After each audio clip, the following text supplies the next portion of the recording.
مفسرین نے ذکر کیا ہے کہ ایک دفعہ قوم سمود کے لوگ اپنی ایک مجلس میں جمع تھے کہ ان کے پاس ان کے رسول صالح علیہ السلام آئے۔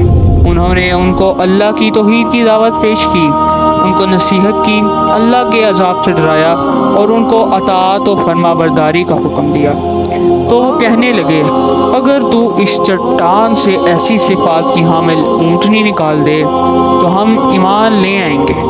اور اونٹنی کی صفات بیان کرنے میں مبالغہ سے کام لیا۔ وہ 10 ماہ کی حاملہ ہو، لمبے قد کی ہو اور دیگر صفات کا ذکر بھی کیا۔ ان کے نبی صالح علیہ السلام نے کہا، اگر میں تمہاری طلب کردہ نشانیوں کے مطابق اونٹنی کا مطالبہ پورا کر دوں تو کیا تم ایمان لے آؤ گے، میری لائی ہوئی شریعت کو مان لو گے اور میری رسالت کی تصدیق کرو گے؟ انہوں نے کہا، ہاں۔ صالح علیہ السلام نے ان سے پختہ ایمان لانے کا وعدہ لے لیا۔ پھر جائے نماز کی طرف پلٹے اور اللہ کو جو مقدر تھا نماز پڑھی۔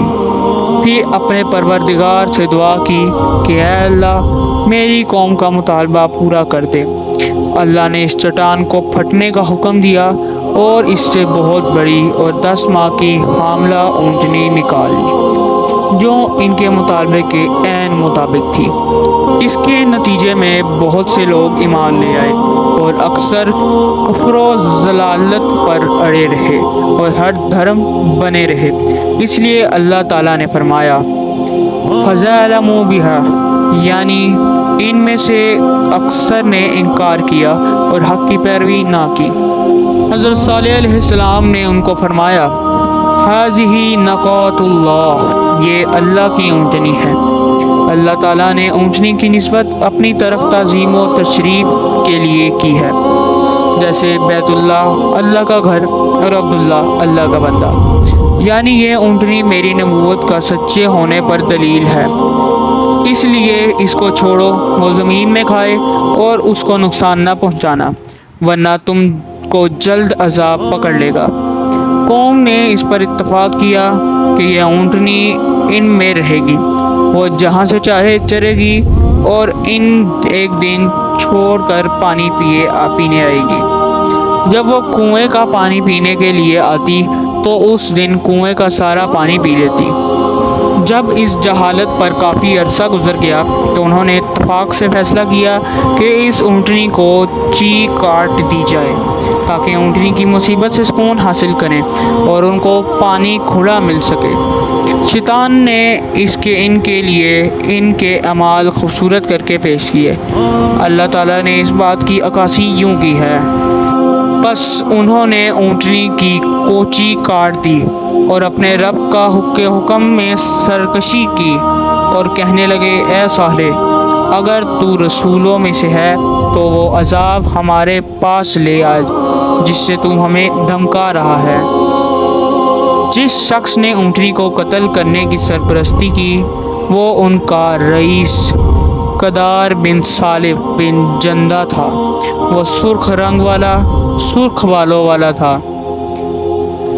اس کے بعد صالح علیہ السلام نے ان کو کہا، اپنے گھروں میں 3 دن فائدہ اٹھا لو، یعنی موجودہ دن نکال کر 3 دن کی مہلت دی گئی، لیکن انہوں نے اس پختہ وعدے کی بھی تصدیق نہ کی، بلکہ انہوں نے صالح علیہ السلام کو قتل کرنے کا پروگرام بنایا اور اس اونٹنی کے ساتھ ملانے کا ارادہ کیا۔ انہوں نے کہا، اللہ کی قسمیں اٹھاؤ کہ ہم اس پر اور اس کے اہل پر ضرور شب خون ماریں گے، یعنی ہم اس کے گھر میں رات کو گھس کر اس کو اور اس کے گھر والوں سمیت قتل کر دیں گے۔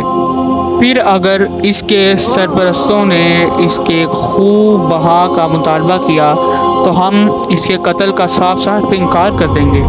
اس لیے انہوں نے کہا، پھر ہم اس کے سرپرست کو کہیں گے، ہم اس کے گھر والوں کو ہلاک کرنے کے موقع پر موجود نہ تھے اور ہم یقیناً سچے ہیں۔ اللہ تعالیٰ نے صالح علیہ السلام کو قتل کرنے کا منصوبہ بنانے والوں پر پتھر برسائے اور ان کے سر کچل دیے اور ان کو باقی قوم سے پہلے ہی ہلاک کر دیا۔ اور یہ جمعرات کا دن کا واقعہ جو ان کی مہلت کے 3 دنوں میں سے پہلا دن تھا، اس دن باقی قوم سمود کے چہرے رد ہو گئے، جس کی طرح کہ حضرت صالح نے ان کو ڈرایا تھا۔ جب شام ہوئی تو سب پکار اٹھے، واہ ایک دن تو گزر گیا۔ اور جب جمعے کا دن آیا تو ان کے چہرے سرخ ہو گئے۔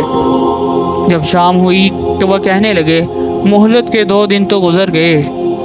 جب ہفتے کے دن صبح کی جوان کی مہلت اور فائدہ اٹھانے کا تیسرا دن تھا تو ان سب کے چہرے سیاہ ہو گئے۔ جب شام ہوئی تو آوازیں آنے لگی، مہلت کی مدت گزر گئی۔ جب ان پر اتوار کا دن آیا تو وہ خوشبو لگا تیار ہوئے اور بیٹھ کر انتظار کرنے لگے کہ کون سا عذاب ان پر اترتا ہے۔ ان کو کچھ علم نہ تھا کہ عذاب کیسے واقع ہوگا اور کس جانب سے عذاب ان کو اپنی لپیٹ میں لے گا۔ جب سورج طلوع ہو کر چمکنے لگ گیا تو آسمان سے ان پر چیخ آئی اور ان کے نیچے سے زلزلہ آیا تو روحیں نکلنے لگی، جانیں سسک سسک کر ختم ہونے لگی، حرکات ٹھنڈی پڑ گئیں، آوازیں بند ہو گئیں اور حقائق واضح ہو گئے۔ پھر وہ اپنے گھروں میں اوندھے منہ گرے ہوئے ملے، محض لاشیں تھیں، ان میں روح کا ذرہ تک نہ تھا اور نہ کوئی حس و حرکت تھی۔ کہا گیا ہے کہ ان میں صاف صرف ایک لڑکی باقی بچی جو پاؤں سے معذور تھی۔